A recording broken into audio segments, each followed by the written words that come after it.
Hello friends, welcome back to my YouTube channel. तो मैं आज आप लोग को विप्रो का जो विल्प एग्ज़ाम होता है, वर्क इंटीग्रेटेड लर्निंग प्रोग्राम, उसका कुछ टेस्ट सिलेबस बताने जा रहा हूँ।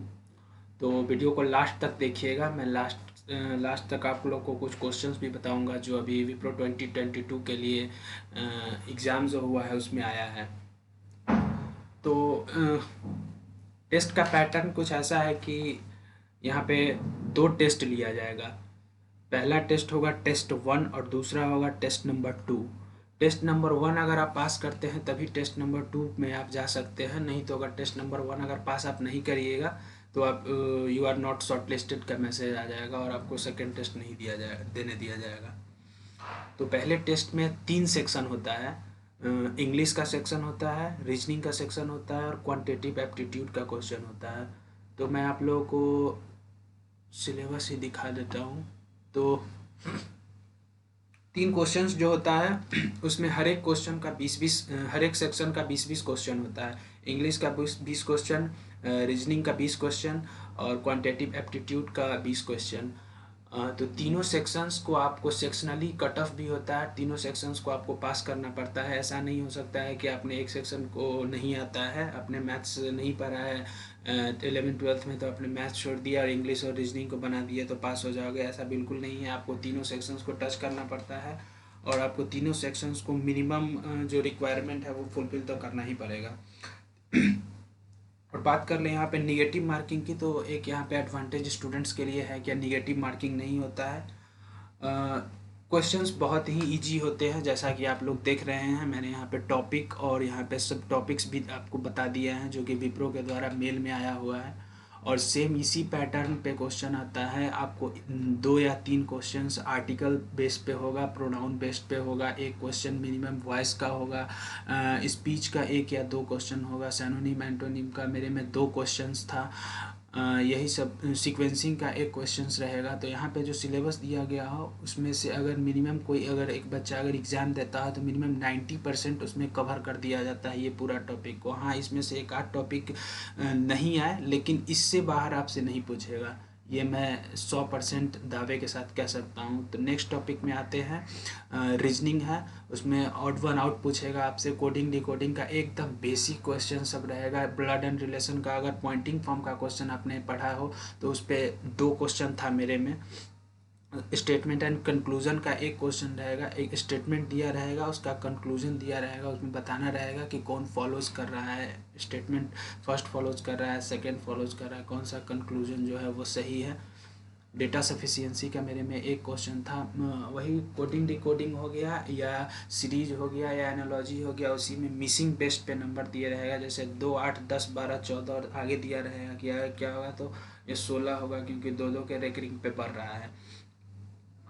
इसमें निगेटिव मार्किंग नहीं होता है, मैं आपको फिर बताना चाह रहा हूँ।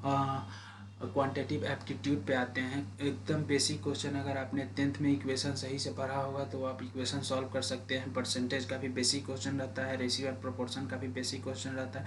थोड़ा सा ट्विस्ट आपको रहेगा simple interest, compound interest, profit and loss में, और हो सकता है तो स्पीड डिस्टेंस में अगर पूछे तो टाइम एंड वर्क में सेम वही क्वेश्चन रहेगा कि ए ने 10 दिन में काम किया, बी ने 20 दिन का काम किया, तो दोनों मिलकर कितना दिन का काम करेगा, बस यही प्रॉब्लम रहेगा। उसी में थोड़ा ट्विस्ट कर दिया जाएगा क्योंकि ए और बी 10 दिन में कर रहा है, बी और सी 15 दिन में कर रहा है, तो बताइए क्या होगा। इसी टाइप का ट्विस्ट किया हुआ क्वेश्चन रहेगा, ज़्यादा कुछ रहेगा नहीं, एकदम ईजी बेसिस पे।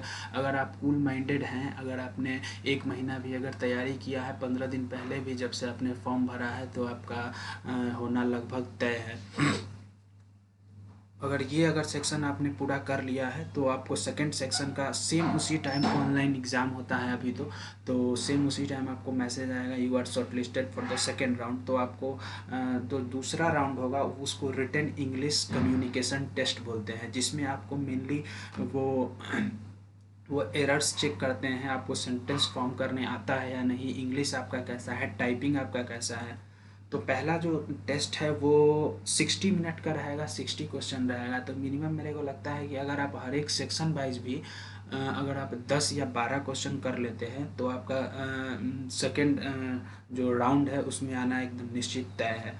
तो अगर सेकंड राउंड में बात करें तो second round written English communication test होता है, जिस पे आपको कोई सा भी टॉपिक दे दिया जाएगा, उस टॉपिक को आपको मिनिमम 140 टू 150 वर्ड्स में लिखना होता है, और उसमें टाइमिंग होता है 20 मिनट। अगर वो 20 मिनट के अंदर में अगर आप सबमिट नहीं करते हैं तो वो ऑटोमेटिक सबमिट हो जाएगा। तो आपको घबराने की भी ज़रूरत नहीं है कि आपने एक्स्ट्रा टाइम ले लिया है और आपका सबमिट नहीं हुआ है। आपने 20 मिनट, और इस इंग्लिश कम्युनिकेशन टेस्ट में एआई बेस्ड चेक होता है, जो कि आपका semi colon, space, full stop सब चेक किया जाता है। तो इसमें एक बात का खासा ख्याल रखिएगा, क्योंकि जो पहला वर्ड होता है वो हमेशा कैपिटल में लिखिएगा, और फुल स्टॉप के बाद स्पेस देके फिर न्यू वर्ड जो लिखिएगा वो कैपिटल में लिखिएगा। और आपको आप जो कॉमा दीजिएगा उस कॉमा के बाद फिर स्पेस देके तब लिखना स्टार्ट करिएगा। तो यही सब बेसिक बातें सब हो गई, ये आप लोगों को एकदम याद रखना है। और उसके बाद अगर ये राउंड भी आपका अगर क्लियर हो जाता है, जो ऑटोमेटिक सबमिट होगा, अगर आप नहीं कर पाते हैं टाइम पे, तो अगर आप सबमिट कर देते हैं तब तो अच्छा है। और इसमें एक और बात मैं बताना चाहूँगा कि इसमें 3 सेक्शन में लिखना बहुत ज़रूरी रहता है, क्योंकि अगर आपने जैसे अगर कोई टॉपिक आपको दे दिया, जैसे हम लोग के समय में मैंने 3-4 बच्चों से ये इन्फॉर्मेशन गैदर करके आपको मैं ये इंग्लिश कम्युनिकेशन टेस्ट का कुछ टॉपिक बता रहा हूँ। जैसे मेरा जो आया था उस टॉपिक का नाम था कि people of an organisation is an asset how. तो वो आपको बताना था कि एसेट है कि नहीं। तो बिल्कुल एसेट है, क्योंकि अगर जहाँ पे एसेट के तरह अगर ऑर्गेनाइजेशन में अगर पीपल को ट्रीट नहीं किया जाएगा तो वो उस ऑर्गेनाइजेशन में क्यों काम करना चाहेगा। तो मैंने पॉजिटिव वे में लिखा था। मैंने दूसरे बच्चा से भी कुछ डेटा कलेक्ट किया है। जैसे उन लोगों का क्वेश्चन था कि sleeping deprivation is one of the leading health issue among the current people growth. ये भी एक अच्छा टॉपिक है। फिर नेक्स्ट टॉपिक था what will you do when your 90% life is waste. फिर नेक्स्ट टॉपिक था social media influencer impact on youth. और फिर एक और टॉपिक मैंने लिखा है, वो है importance of MBA after graduation. तो इन सारी टॉपिक को आपको थोड़ा एक बार समराइज कर लेना है। मतलब ये नहीं कि सेम यही टॉपिक आ जाएंगे, लेकिन कुछ इसी टाइप के बेस्ट का टॉपिक आपको रहेगा। बस आप लोग को तैयारी कर लेना है।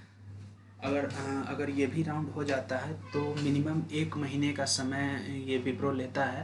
और अकॉर्डिंग टू हायरिंग पे भी डिपेंड करता है कि वो किस तरीके का हायरिंग कर रहा है। किसी बच्चे को 15 दिन में भी मेल आ जाता है कि आपका इंटरव्यू शेड्यूल हो गया है।